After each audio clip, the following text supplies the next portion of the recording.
anak-anak hebat di seluruh Nusantara. Semangat pagi. Jumpa lagi dengan Ibu Titi Utami. Ibu harap kalian semua tetap semangat ya belajarnya, walaupun saat ini kita masih belajar dari rumah. Sebelum kita mulai pembelajaran hari ini, alangkah baiknya mari kita awali dengan berdoa agar segala ilmu pengetahuan yang akan kita peroleh hari ini dapat kita terima dan kita amalkan dalam kehidupan kita sehari-hari dengan baik. Pada hari ini kita akan belajar tema 1, selamatkan makhluk hidup. Namun kini kita sudah memasuki subtema 2, yaitu hewan sahabatku pada pembelajaran 1.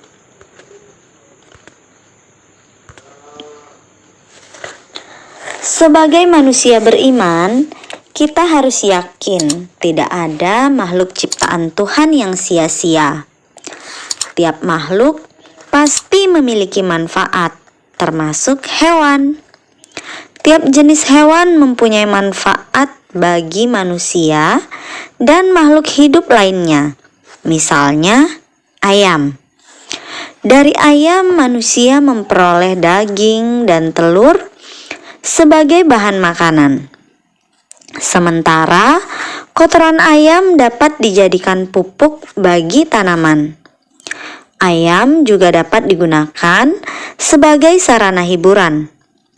Sebagian masyarakat memelihara jenis ayam hias untuk menikmati keindahan bulunya atau mendengar suara kokoknya yang merdu. Karena manfaat ayam yang besar, banyak penduduk Indonesia yang memeliharanya. Bahkan, Indonesia telah dikenal sebagai salah satu negara pengekspor ayam. Untuk memelihara ayam, kita harus memahami cara merawatnya dengan baik. Kita juga harus memahami cara perkembangbiakannya. Untuk itu, pada hari ini kita akan belajar perkembangbiakan hewan secara generatif, potensi ekonomi negara-negara ASEAN, dan informasi penting yang terdapat dalam teks laporan. Adapun kompetensi dasar pada pembelajaran kita hari ini, pada muatan IPA, KD 3.1 membandingkan cara perkembangbiakan tumbuhan dan hewan. KD 4.1 menyajikan karya tentang perkembangbiakan tumbuhan. Selanjutnya, kompetensi dasar pada muatan IPS. KD 3.1 mengidentifikasi karakteristik geografis dan kehidupan sosial budaya, ekonomi, politik di wilayah ASEAN. KD 4.1 menyajikan hasil identifikasi karakteristik geografis dan kehidupan sosial budaya, ekonomi, dan politik di wilayah ASEAN. Sedangkan kompetensi dasar pada muatan bahasa Indonesia dengan KD 3.1 menyimpulkan informasi berdasarkan teks laporan hasil pengamatan yang didengar dan dibaca. KD 4.1 menyajikan simpulan secara lisan dan tulis dari teks laporan hasil pengamatan atau wawancara yang diperkuat oleh bukti. Nah, anak-anak, adakah hewan piaraan di rumahmu? Iya, Ibu yakin sebagian besar dari kita memiliki hewan piaraan di rumah. Misalkan kucing, anjing, burung, ayam, ikan, baik ikan hias. Ya. Lalu menurut anak-anak, adakah hewan yang hidup bebas di alam? Ya, tentu ada ya. Misalkan seperti gajah, harimau, singa. buaya, dan lain sebagainya. Lalu, bagaimana cara hewan-hewan tersebut berkembang biak? Nah, negara di Asia Tenggara memiliki banyak jenis hewan.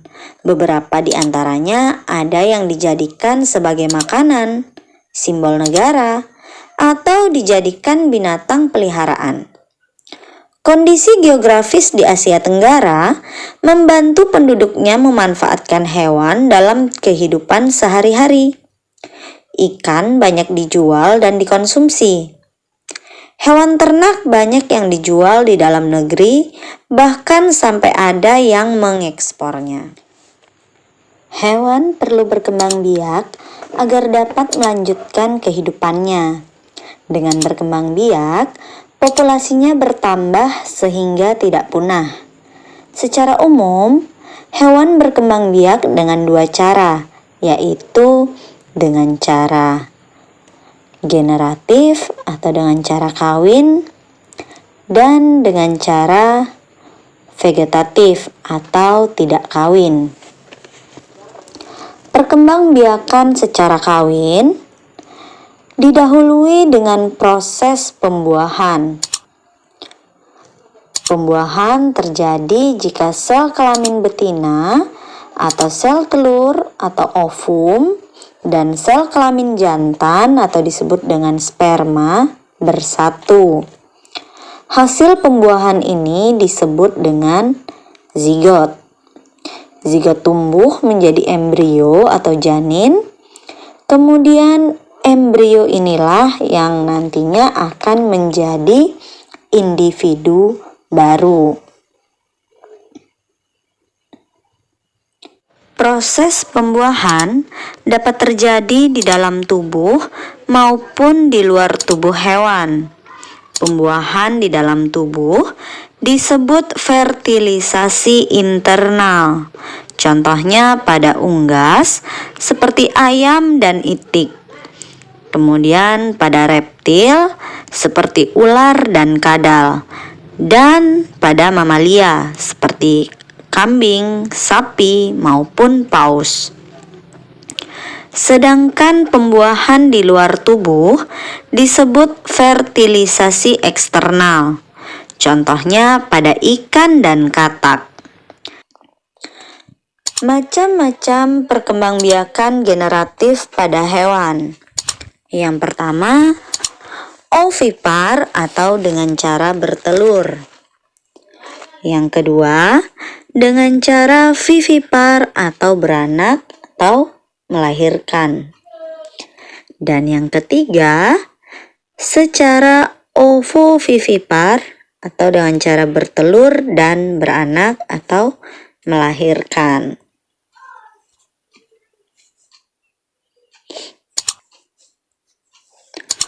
Ovipar. Ovipar adalah perkembangbiakan hewan dengan cara bertelur. Pada ovipar, telur diletakkan di luar tubuh induk betina. Dengan demikian, pertumbuhan dan perkembangan embrio terjadi di luar tubuh induknya. Embrio dibungkus dan dilindungi oleh cangkang.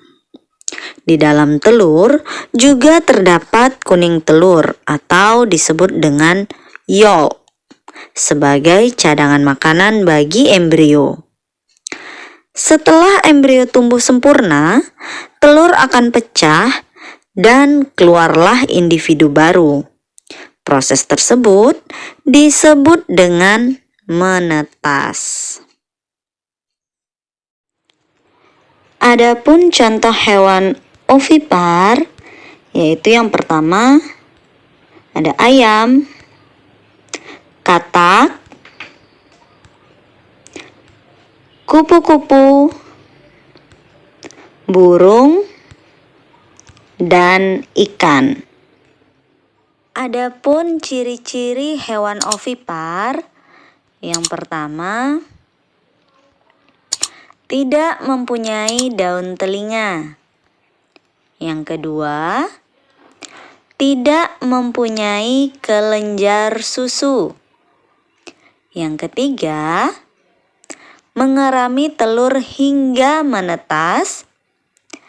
Dan yang keempat, umumnya tidak mempunyai penutup tubuh berupa bulu, kecuali pada unggas, itu seperti burung dan ayam. Perkembangbiakan hewan yang selanjutnya yaitu perkembangbiakan dengan cara vivipar. Vivipar adalah perkembangbiakan hewan dengan cara beranak atau melahirkan. Pada vivipar, sel telur atau ovum dibuahi oleh sel kelamin jantan atau disebut dengan spermatozoa di dalam tubuh induknya. Setelah mengalami pembuahan, akan tumbuh embrio dan berkembang di dalam rahim. Induk betina akan mengalami masa kehamilan.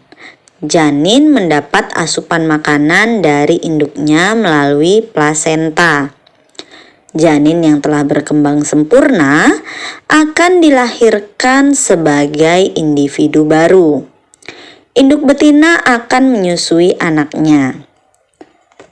Nah, berikut ini contoh dari hewan yang berkembang biak dengan cara vivipar. Yang pertama ada anjing, harimau,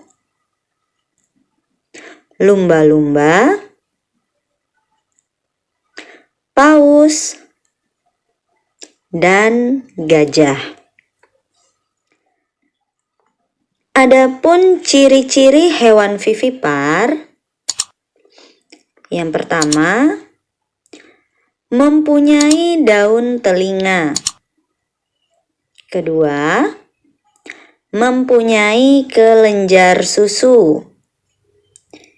Ketiga, melahirkan anaknya.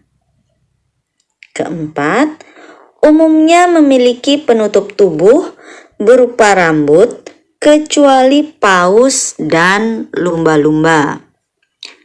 Kemudian, umumnya hewan vivipar juga berasal dari kelompok mamalia.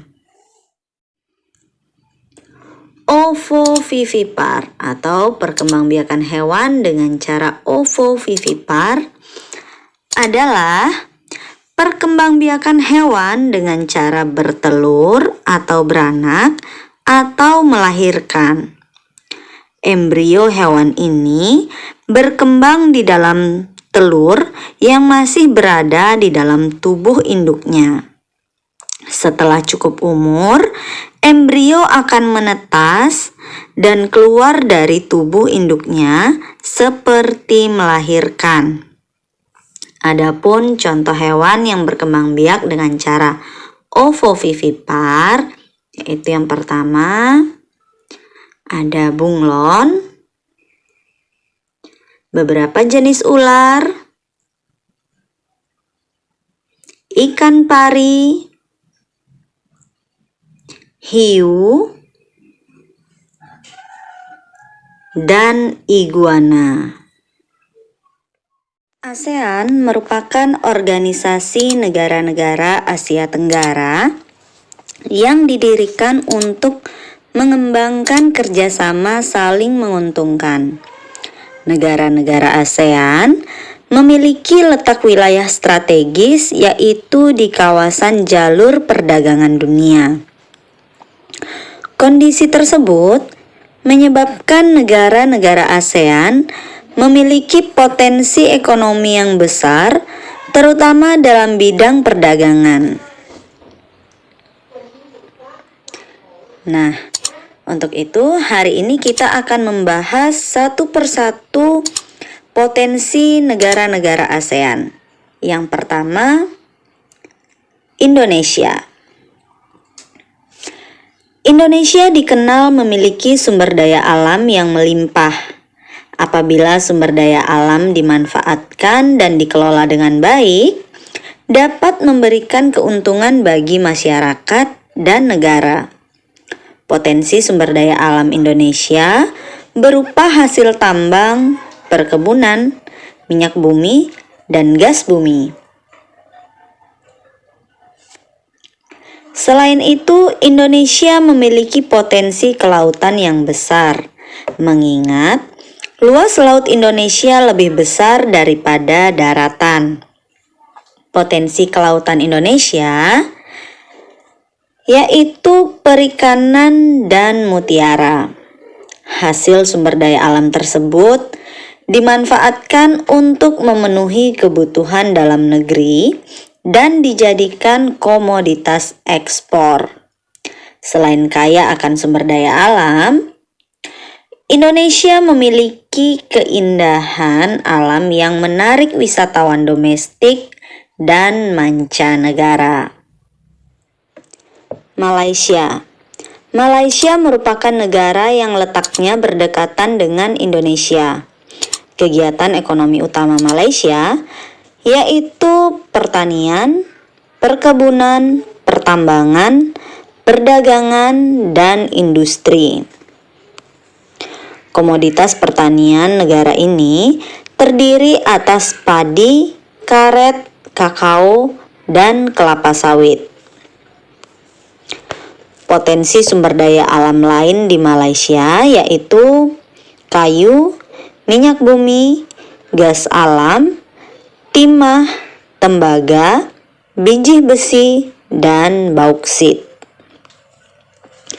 Dalam perdagangan internasional, Malaysia merupakan negara pengekspor kayu, minyak sawit, karet, tekstil, sepatu, dan bahan kimia. Berikutnya, Singapura.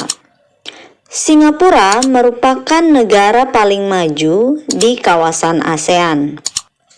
Negara ini berperan penting dalam perdagangan dan keuangan internasional. Lokasi Singapura sangat strategis dalam perdagangan internasional. Pelabuhan kargo di Singapura merupakan salah satu pelabuhan tersibuk di dunia. Selain kegiatan industri, perekonomian Singapura juga didukung oleh sektor pariwisata serta jasa keuangan dan perbankan. Filipina merupakan sebuah negara kepulauan yang sebagian besar terdiri atas pulau-pulau kecil tak berpenghuni. Penduduk Filipina tinggal di 11 pulau terbesar. Komoditas utama Filipina adalah padi. Selain itu, komoditas pertanian Filipina meliputi jagung, kelapa, dan tebu. Pertanian di Filipina telah berkembang dengan baik sehingga menjadi komoditas ekspor ke berbagai negara. Selain pertanian, Filipina mengembangkan pertambangan dengan komoditas utama tembaga. Thailand terletak di sepanjang semenanjung Malaya. Pemerintah di negara ini memiliki kebijakan menerima investasi perusahaan asing sehingga banyak perusahaan asing tertarik untuk menanamkan modalnya. Infrastruktur Thailand berkembang dengan baik. Kegiatan ekspor menyumbangkan 2/3 dari total pendapatan negara. Komoditas ekspor Thailand berupa produk otomotif, elektronik, dan olahan bahan makanan. Sumber pendapat lain Thailand diperoleh dari sektor pariwisata. Selanjutnya, Brunei Darussalam. Brunei Darussalam terletak di bagian utara Pulau Kalimantan. Negara ini merupakan salah satu negara kaya di Asia Tenggara. Brunei memiliki kekayaan sumber daya alam yang melimpah. Sumber penghasilan negara Brunei Darussalam berasal dari kegiatan industri pengolahan minyak bumi dan gas alam. Selain itu, Brunei memiliki potensi pariwisata budaya.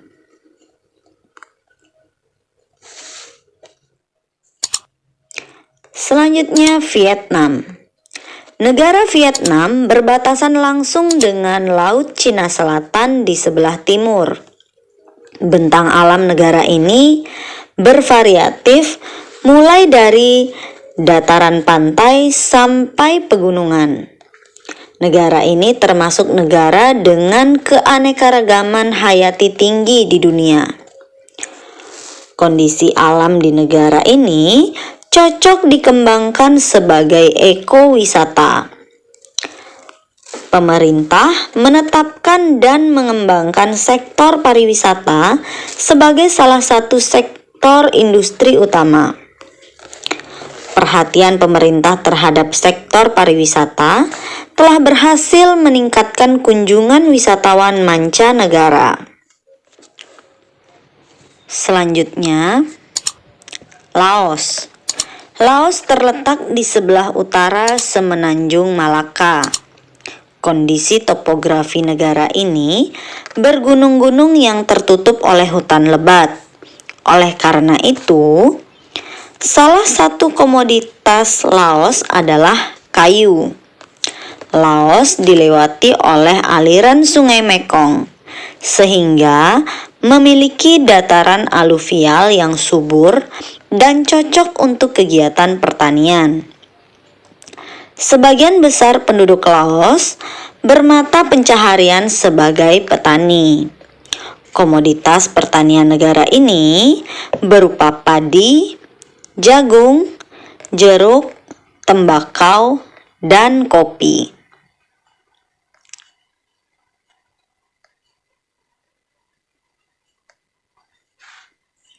Berikutnya, Myanmar.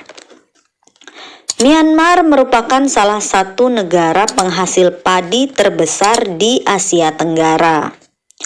Sektor perekonomian utama Myanmar adalah pertanian dengan komoditas berupa padi, kacang, dan tebu.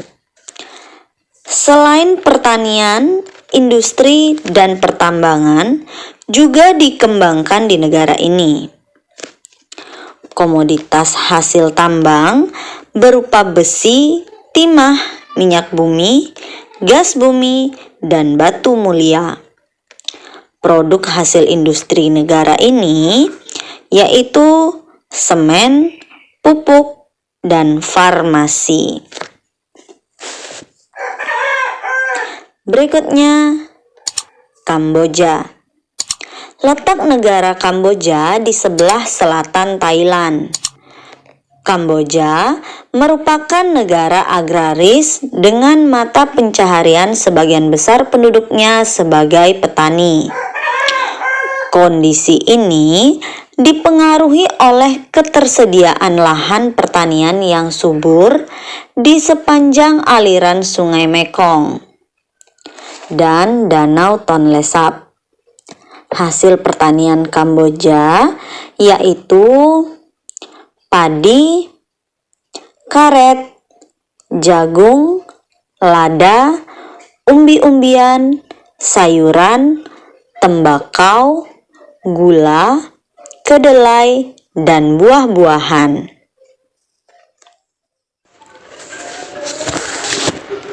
Pada awal 2000-an, pemimpin negara-negara ASEAN sepakat membentuk pasar tunggal di kawasan Asia Tenggara. Program tersebut mulai efektif diberlakukan pada tahun 2015. Pasar tunggal tersebut di Indonesia dikenal dengan nama Masyarakat Ekonomi ASEAN atau disingkat dengan MEA. Tujuan MEA sebagai berikut. Yang pertama, menjadikan ASEAN sebagai kawasan ekonomi yang sangat kompetitif agar bisa bersaing dengan kawasan lainnya. Kedua, melakukan pembangunan ekonomi secara merata tanpa adanya kesenjangan sosial.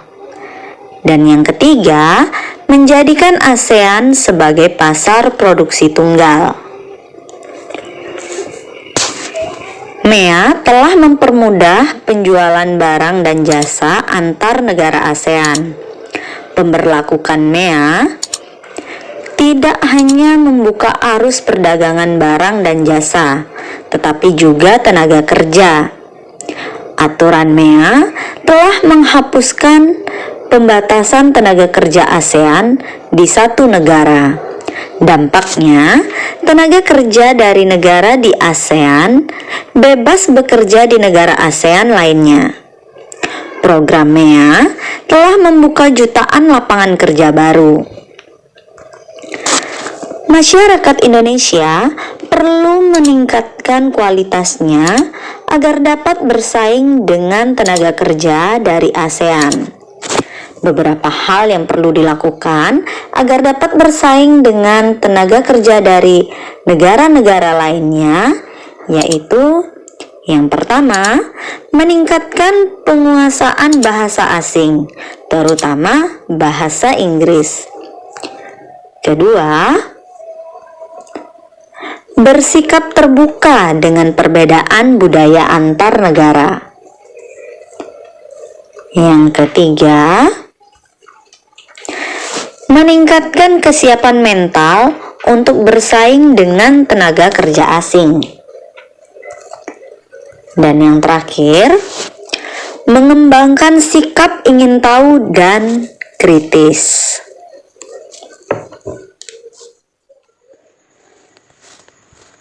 Teks laporan merupakan informasi yang disusun berdasarkan hasil pengamatan dengan tujuan untuk diinformasikan kepada banyak orang.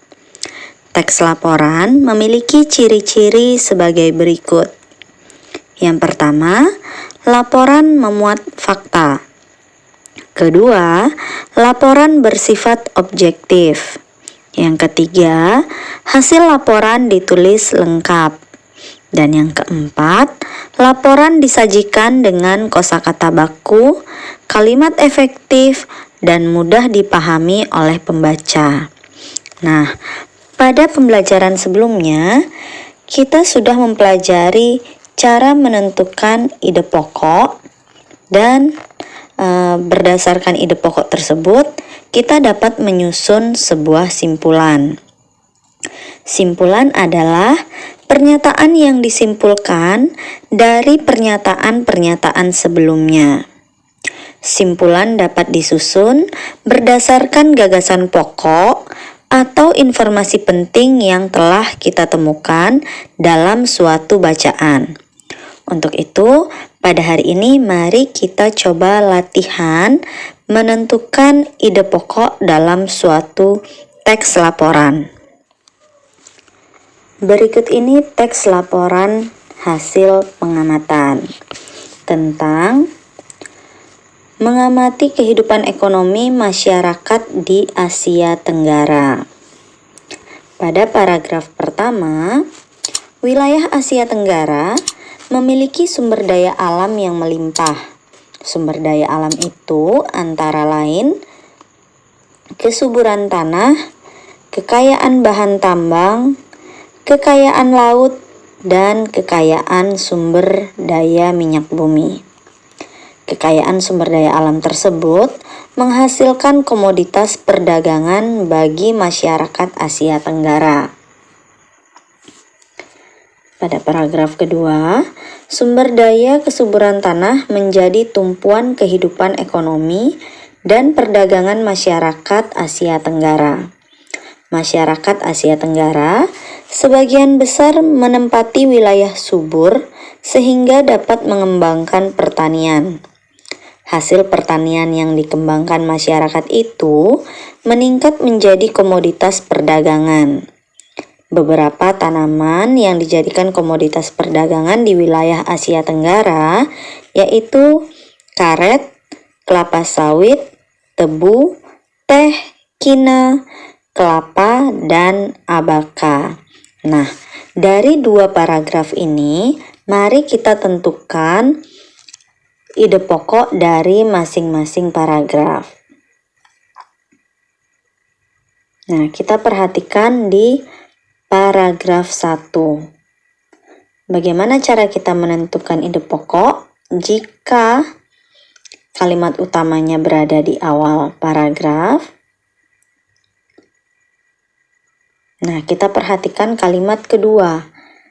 Apakah di kalimat kedua ada repetisi atau pengulangan kata?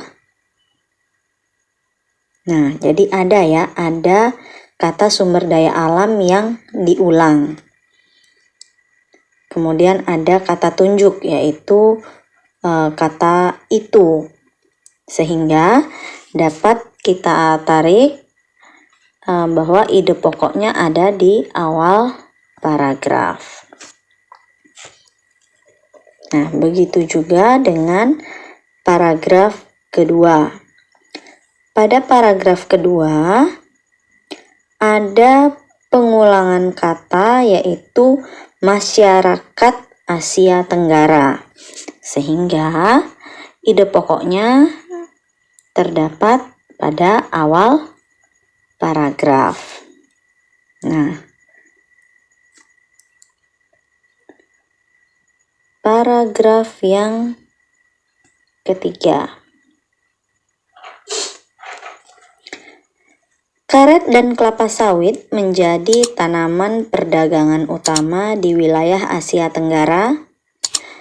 Thailand, Indonesia, dan Malaysia menjadi negara penghasil karet utama di dunia. Sementara itu, Malaysia menjadi penghasil minyak sawit terbesar dan diikuti Indonesia. Dan paragraf keempat. Komoditas tanam lain dikembangkan sesuai wilayah kesuburannya. Sebagai contohnya, tanaman tebu dikembangkan di kawasan dataran rendah Filipina, wilayah Luzon, Kepulauan Visayan, dan Cebu, serta di Indonesia, yaitu di Jawa Tengah dan Jawa Timur. Tanaman teh dikembangkan di dataran tinggi dengan udara sejuk seperti di dataran tinggi Kamerun, Malaysia, dan Priangan, Jawa Barat, Indonesia. Tanaman kelapa dikembangkan di wilayah berpasir seperti di pantai barat Pulau Sumatera, Indonesia, dan di Kepulauan Visayan, Filipina. Selain itu, sumber daya alam minyak bumi menjadi komoditas perdagangan lain yang dikelola dalam kehidupan ekonomi masyarakat di Asia Tenggara. Negara Brunei Darussalam merupakan salah satu negara pengekspor minyak dan gas di Asia Tenggara. Produksi minyak Brunei Darussalam diawali ketika ditemukan minyak bumi di Syria tahun 1928. Nah, dari 3 paragraf ini, mari kita tentukan ide pokok pada tiap-tiap paragraf. Nah, pada paragraf pertama, yaitu terdapat pada karet dan kelapa sawit menjadi tanaman perdagangan utama di wilayah Asia Tenggara. Kemudian pada paragraf berikutnya, komoditas tanaman lain dikembangkan sesuai wilayah kesuburannya. Kemudian paragraf yang terakhir, sumber daya alam minyak bumi menjadi komoditas perdagangan lain yang dikelola dalam kehidupan ekonomi masyarakat di Asia Tenggara. Nah, dari kelima paragraf yang telah kita tentukan ide pokoknya tersebut, sekarang dapat kita tarik kesimpulan. Kita buatkan simpulannya menjadi wilayah Asia Tenggara memiliki sumber daya alam yang melimpah. Sumber daya kesuburan tanah menjadi tumpuan kehidupan ekonomi dan perdagangan masyarakat Asia Tenggara. Karet dan kelapa sawit menjadi tanaman perdagangan utama di wilayah Asia Tenggara. Selain itu, sumber daya alam minyak bumi menjadi komoditas perdagangan lain yang dikelola dalam kehidupan ekonomi masyarakat di Asia Tenggara. Nah, jadi simpulan ini kita dapatkan dari kita menggabungkan ide-ide pokok yang telah kita temukan pada tiap-tiap paragraf, sehingga terbentuklah simpulan ini.